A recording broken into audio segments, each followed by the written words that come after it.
Welcome to Cinemaze, and this is my spoiler review for Avengers Infinity War. So if you haven't seen Infinity War, don't watch this video. Seriously, there's a lot of spoilers in this film, so don't ruin it for yourself.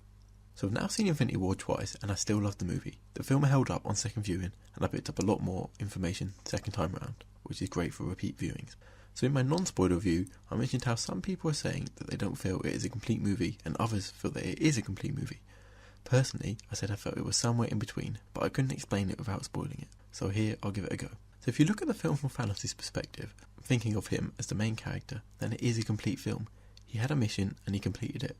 However, from the Avengers point of view, it isn't a full story, as it leaves more of a cliffhanger. So it works as a good setup for Avengers 4. Talking about the ending, the people who died was a big shock to me. Of course they're all coming back, but it was still a direction I wasn't expecting.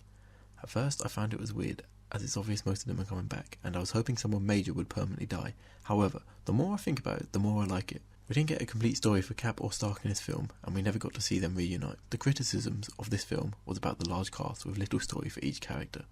So killing off half the cast allows us to have a much smaller and contained story next time round, which focuses on the original Avengers, trying to save the day.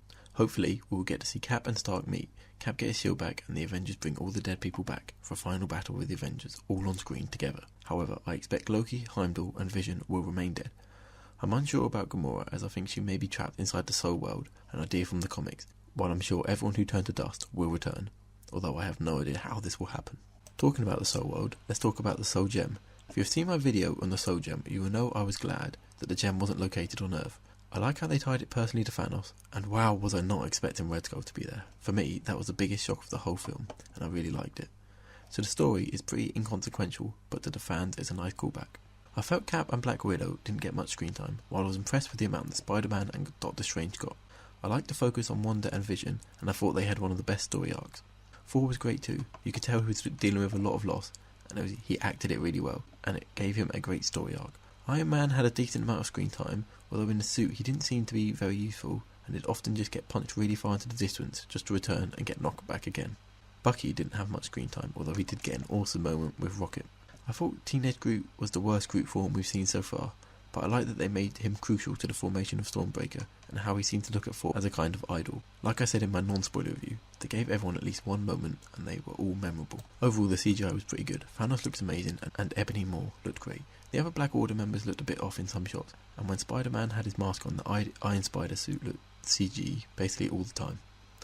Although I did like seeing the suit on the big screen. I think using Black Order was smart, as it meant the Avengers weren't just fighting faceless creatures, which allowed more interesting and personal action scenes. I had a few disappointments with the film. The first was the fact that we didn't get to see Thanos go to Xandar and wreck it to get the stone.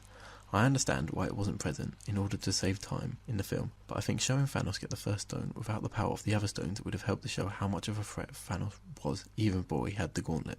Also, how Hulk was shown in the trailers in Wakanda but not in the battle was quite jarring, and I hope he gets a big return in Avengers 4.